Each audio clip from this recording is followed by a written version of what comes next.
Assalamualaikum warahmatullahi wabarakatuh. Gimana kabar kalian semua, sahabat-sahabat Bang SP? Oke, di video kali ini kita akan sharing. Ada yang bertanya kepada saya, Bang, kalau misalnya modal kecil itu 200.000, 300.000, worth it nggak sih untuk trading? Jawabannya gini, guys. Jujur, kalau saya pribadi itu modal 200.000, 300.000, saya tidak bisa. Kenapa? Karena terkadang strategi yang kita gunakan itu 3 kali loss, tapi terkadang tidak cukup untuk kita melakukan yang namanya kompensasi, guys. Kalau memang kita misalnya sabar untuk menunggu momen yang memang eh, kita open posisi menurut kita itu bagus, ya is oke-oke aja. Memang untuk kita memancing ikan yang besar ya kita tetap butuh yang namanya umpannya besar kan gitu, guys.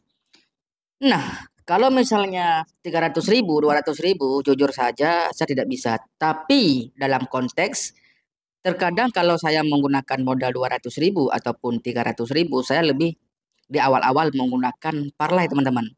Parlay itu saya all in dengan profit-profitnya, habis itu saya all in lagi, profit lagi, 3 kali all in. Nah, setelah all in misalnya 3 kali, disitulah di saat modal saya sudah agak sedikit lumayan untuk misalnya contoh 600.000, 500.000 gitu, baru saya mensantai. Nah, di sini saya sudah melakukan open posisi buy karena aligatornya sudah bersilangan ke atas, teman-teman. Oke, lanjut. Nah, di saat misalnya sudah ada 500.000, 600.000 gitu kan, nah baru saya memulai dengan hal yang memang santai. Santainya bagaimana, Bang? Saya buka open posisi 40.000, terus saya hanya sabar menunggu-menunggu momen yang memang aligatornya bersilangan, yang menurut saya strategi saya itu worth it gitu kan. Nah, jadi saya main santai, teman-teman. Kalkulasikan aja, teman-teman, begini. Kita buka open posisi 40.000, kita profitnya 37.000, teman-teman. Ya, 37.000. Kan sudah lumayan. Dalam artian lumayan gini. Dalam 10 menit kita profit, kita sudah mendapatkan 300 ataupun 400, berapa ya? 400.000 lah. 400.000 sekian. Kita sudah mendapatkan segitu, teman-teman. Kalau misalnya kita profit dalam 10 menit berarti kan 10 kali. Nah, dalam catatan berarti kita harus menggunakan yang namanya sistem kompensasi. Di saat loss kita kompen gitu, guys.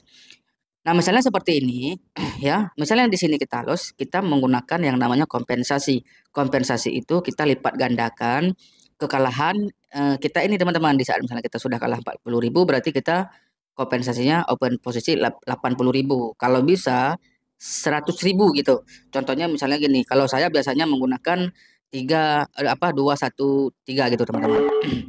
Nah, segini. Kalau misalnya di sini juga kita loss, berarti kita melakukan kompensasi ke dua gitu ya. Nah, misalnya di saat di sini kita sudah profit, yang ini yang loss kita tadi itu balik, profit kita juga akan masuk.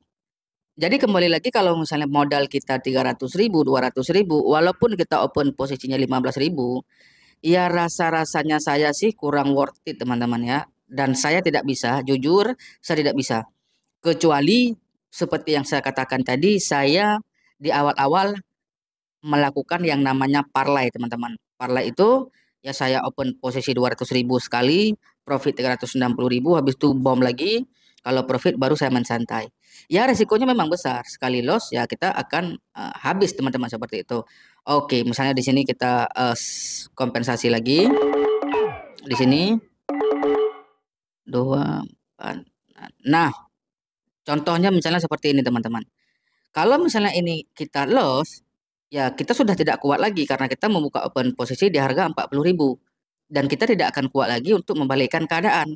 Jadi kalau misalnya modal kecil itu susah bagi saya. Kalau misalnya mungkin ada teman-teman yang di sini bisa seperti itu, tulis di komentar. Mungkin nanti pakai strategi apa dan bagaimana caranya saya akan mencoba untuk mempelajarinya, teman-teman ya. Nah, gitu. Karena ya seperti saya katakan tadi, kalau misalnya kita ingin memancing ikan yang besar ya kita umpannya juga harus besar. Di sini ini udah pasti loss nih, teman-teman, dan persentasenya juga udah turun. Kita akan coba mencari market lain. Tunggu dengan 5 detik terakhir apakah dia akan turun. Oke, dengan 5 detik terakhir. Yes, loss juga ya. Oke. Kita coba di sini, peruntungan di sini, nice, nice. Nah, di sini langsung kita all in aja teman-teman. Kalau misalnya loss juga ya nggak apa-apa. Kalau misalnya profit pun, ya mudah-mudahan kita bisa membalikkan keadaan ya, seperti itu. Oke, kenapa saya melakukan open posisi buy? Karena tadi aligatornya sudah ke atas. Memang salah saya karena saya melakukan open posisi di area pertengahan jalannya candlestick, teman-teman. Ya, seharusnya saya tidak melakukannya seperti itu. Nah, jadi posisinya di sini adalah berarti kita akan menunggu eh, dia arahnya kemana. Arahnya kemana, terus pergerakannya juga kemana, ya. Oke, berarti kita tinggal menunggu 15 detik lagi untuk kita bisa melihat. Dan pastinya ini memang akan loss teman-teman ya. Alright, mudah-mudahan di sini dia bisa naik. Oke, 3, 2, 1. Nah, jadi kesimpulannya teman-teman di sini, kalau misalnya kalian bertanya, Bang, apakah trading dengan modal 200.000, 300.000, apakah worth it? Jadi jawaban saya itu tidak, teman-teman ya. Jadi mungkin saya tidak bisa melakukannya. Kalau misalnya kembali lagi, seperti yang saya katakan tadi, kalau misalnya teman-teman di sini bisa dan menggunakan strategi apa, teman-teman bisa share di komentar ataupun gabung ke Telegram. Ya mungkin di sana kita bisa saling berbagi edukasi, saling berbagi teknik teman-teman ya. Dan kita juga nanti di sana akan melakukan yang namanya trabar ataupun trading bareng teman-teman. Mungkin sedikit informasi juga buat kalian teman-teman yang baru menemukan channel ini. Jangan lupa untuk like, comment, and subscribe teman-teman. Eh, mu- apa lagi ya yang mau saya katakan tadi? Belum lupa saya. Oh, dan satu lagi teman-teman. Inilah contoh ya yang seperti saya katakan tidak worth it teman-teman. Oke? Jadi mungkin sekian untuk video ini teman-teman. Salam cuan, salam sukses. Assalamualaikum warahmatullahi wabarakatuh.